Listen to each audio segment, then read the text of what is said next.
जी। अस्सलाम वालेकुम नाज़रीन, परसों रात एक बड़ा दिलखराश वाक़या सामने आया और एक सीनियर एंकर पर्सन जो कनाडा में आजकल दौरे पे हैं, शाहज़ेब खानज़ादा साहब, उनके साथ जो है वो एक हरासमेंट की गई है, बदतमीज़ी की गई है और किस वजह से की गई ये ज़रा इंटरेस्टिंग है जानना। सियासी जो मुखालफत होती है वो अपनी जगह, लेकिन उसकी जो है वो अदम बर्दाश्त बहुत ज़्यादा हो चुकी है। हम किसी के बारे में, बल्कि अपने फेवरेट्स के बारे में कोई एक लफ्ज़ भी सुनना नहीं चाहते, भले वो कह कौन रहा हो। लेकिन इस दफ़ा तो हम नहीं कह रहे, इस दफ़ा तो इकॉनमिस्ट कह रहे हैं और उसका जो एक ख़बर है उसने पूरी दुनिया में तहलका मचाया है। हमारे साथ मौजूद है खलल साहब, इनसे पूछेंगे कि सहाफ़ी जो है हमेशा निशाना बनते हैं ऐसी ट्रोलिंग का, ऐसी हरासमेंट का, तो ये क्या रवायत बरकरार रहेगी पीटीआई की तरफ से कि मैंने नहीं मानना, जो मर्जी को कह दे, मैंने जो ट्रम्प कहेगा वो भी नहीं मानना, इकॉनमिस्ट कहेगा वो भी नहीं मानना, हम बेचारे तो किसी औकात में नहीं आते, हम अगर कहे ना माने फ़र्क नहीं पड़ता, लेकिन अब तो इकॉनमिस्ट कह रहे हैं तो तब भी नहीं मानना। अच्छा अलवी साहब, आपने बात की शाहज़ेब खानज़ादा के साथ जो बदतमीज़ी हुई गुज़िश्ता 2-3 दिन पहले, वो वाक़या जितनी भी उसकी मजम्मत की जाए कम है। इस तरह के वाक़यात नहीं होने चाहिए, चूँकि जो शाहज़ेब खानज़ादा है, आपको भी पता है कि हमारे एक बहुत बड़े जी बहुत सीनियर हैं और बड़ी मेरिट बात करते हैं हमेशा, और उन्होंने बड़ी मेहनत की है अपना मुकाम हासिल करने में। और वो ये नहीं है कि पीटीआई पे तनकीद करते हैं, बाकी जमातों पे नहीं करते। वो नून लीग पे भी उन्होंने अच्छी खासी तनकीद की हुई है। नून लीग भी उसके खिलाफ आपको पता है कार्रवाइयां करती है, लेकिन जिस तरह से वो अपनी सहाफत को लेके चल रहे हैं, मुझे तो समझ नहीं आई कि उनके खिलाफ इस तरह का रवैया, वो बिल्कुल बैलेंस लेके चीज़ों को। और खलल साहब, मैं अगर इसमें थोड़ा सा खुल पे बात करूं तो ये कोई नया वाक़या, ये नई बात तो है नहीं, ये पहले भी बात हो चुकी है कि जो बुशरा बीबी और पिंकी पीरनी जो अल मशहूर है, उनके बारे में बाहर सबूत के साथ लोग आए हैं, लेकिन मैंने नहीं मानना, मैंने कोई चीज़ सामने देख के भी नहीं माननी। ऐसे कल्ट को क्या कहना चाहिए इसका कल्ट के बारे में? अलवी साहब, ये एक ना नई, मेरे ख्याल में तो कोई नई जो नस्ल है वो पैदा हो चुकी है, और उसमें मेरे ख्याल में ये तो पूजा करेंगे। मैं जहाँ तक मुझे जो है वो उनके अंदर कूट के भरी गई है कि आपने अपने जो मुखालफीन है उनके खिलाफ बदतमीज़ी करनी है और उनको ही बुरा भला साबित करने की कोशिश करनी है। तो ये माहौल ख़त्म होना चाहिए। आने वाले दिनों में अगर इस तरह के माहौल के साथ आप चलेंगे तो हालात मज़ीद ख़राब होंगे।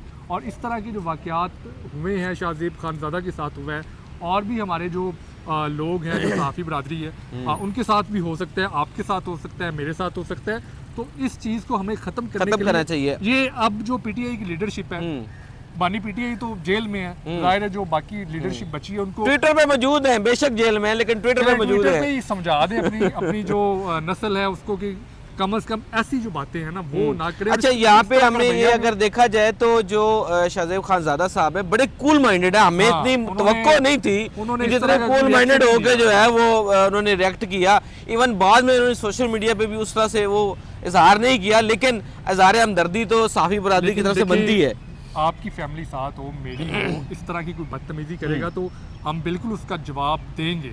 और उसकी मेहरबानी शाहज़ेब खानज़ादा की कि उसने सब्र किया, हौसले का मुजाहरा किया और उसने ये दिखाया कि वो बड़ा सहाफ़ी है। अच्छा, इस हवाले से अपडेट ये थी कि एक जो ट्रोल करने वाला शख्स, ट्रोल तो नहीं है, हरास कहूँगा उसको, वो शख्स जो है आइडेंटिफाई हो गया। अच्छा। और अताउल्लाह तारड़ साहब जो है उन्होंने कहा है कि उसको हम पकड़ेंगे, उसको हम देखेंगे, उसको हम सू करेंगे, जो भी पॉसिबल है। एक तो कनाडा में मुकीम है तो ज़ाहिर है वहाँ के रूल्स को फॉलो करना पड़ेगा, लेकिन बहरहाल सहाफ़ी बरादरी की तरफ से भी जो मुतवक्को मेरे ख्याल में जो थी जो रिस्पांस नहीं आया, अभी तक नहीं आया।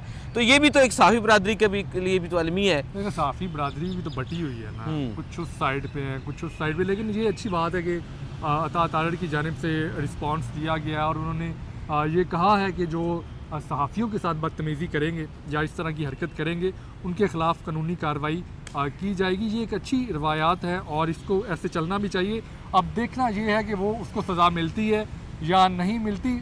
अखलाकी तौर पे हमें खुद सोचना चाहिए हम किस तरफ जा रहे हैं, और हमें इन चीज़ों को खुद कंट्रोल करना है। ये हमारी भी जिम्मेदारी है कि हमने सहाफ़त किस तरह से करनी है, ये लोगों की भी जिम्मेदारी है कि उन्होंने किस तरह से ट्रीट करना है। अगर कोई मुखालफ है तो सब्र बर्दाश्त के साथ। और मेरे ख्याल में जो इकॉनमिस्ट का जो वो खबर है उसको उर्दू में तर्जमा करा के जो है इनको पढ़ा देना चाहिए कि ये जो है ये आपके कारनामे आपके सामने आ रहे हैं। ये पहले भी बातें होती रही हैं मुख्तलिफ जो जगहों पे मुख्तलिफ हलकों में इस तरह की बातें सामने आती रही हैं, लेकिन ये अब छप गया है तो इस तरह की चीज़ें मौजूद तो हैं।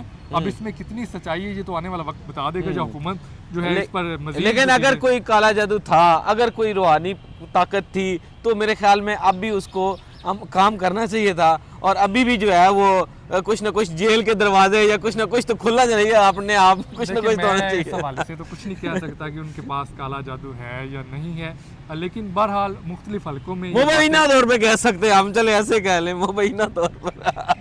आप कह सकते हैं, मैं ये भी नहीं कह सकता। देखते हैं कि आगे क्या होता है, लेकिन ऐसी चीज़ें सुनी है बातें मुख्तलिफ हलकों में, बात तो होती रही। सही सही सही, ये बहुत शुक्रिया नाज़रीन।